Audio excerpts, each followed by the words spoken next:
L'estran rocheux. Cette zone du littoral qui n'est sous l'eau que la moitié du temps abrite une multitude d'animaux souvent peu visibles.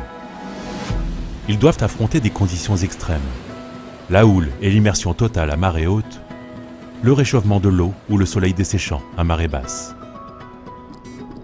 Justement, à marée basse, l'étrie n'aime pas trop s'aventurer hors des trous d'eau. Malgré son armure solide, elle n'a pas d'autre parade que de se cacher sous les rochers pour échapper aux prédateurs. Certains visiteurs friands de ce petit crabe à la chair goûteuse le savent très bien. Mais sans même s'en apercevoir, ils peuvent avoir un impact sur cet écosystème fragile.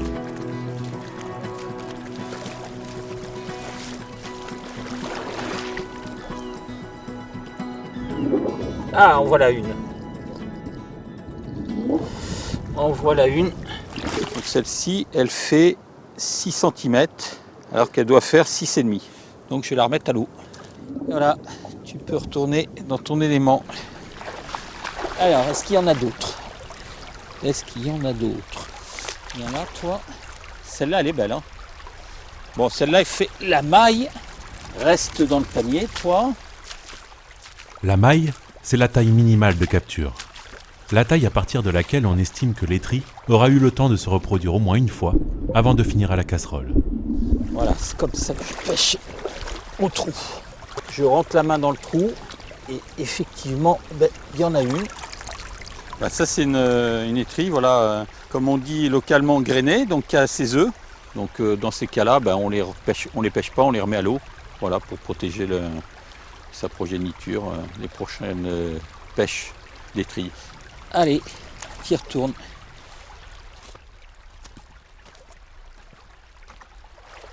Si l'étrie peut s'échapper lorsqu'on retourne un rocher, ce n'est pas le cas pour tout le monde. Une multitude d'espèces sont fixées sous les rochers et ne peuvent pas vivre hors de l'eau. Alors, sans même retourner le caillou, nos pêcheurs ont des techniques de pêche plus douces pour déloger l'étrie. Il faut accrocher le rocher, soulever légèrement, et puis s'il y a une étrille dessous, eh bien elle se sauve. Il est tout à fait inutile de retourner complètement le caillou. Là, voilà, il y en a un là. Donc ça, c'est un caillou justement qui a été retourné et qui a été laissé à l'envers. Alors, on peut voir la différence avec l'autre côté. Voilà, il y a des algues qui sont en train de mourir. Donc le dessus meurt et le dessous meurt aussi. Les deux côtés. Globalement, je ne les retourne pas ceux-là parce qu'il n'y a plus rien dessous. Je sais qu'il n'y aura pas de crabe dessous. Moi, je suis très content. Il y a une quinzaine de crabes. Je trouve que c'est des beaux spécimens. Hein. Donc, ouais, ça va faire une bonne cuisine, comme on dit. Voilà. Les quantités autorisées varient en fonction des régions. Mais mieux vaut adapter sa pêche à ce que l'on consomme réellement. On n'est pas des viandards, comme on dit, vous savez, le terme local. C'est ceux qui en prennent beaucoup, quelle que soit la quantité, qui tiennent absolument à en prendre des grandes quantités. Puis après, bien souvent, il y en a une partie qui est jetée. En respectant les bonnes pratiques de pêche, chaque pêcheur à pied préserve la ressource et le milieu marin. Il participe ainsi à ce que le plaisir de la pêche à pied reste accessible à tous et pour longtemps.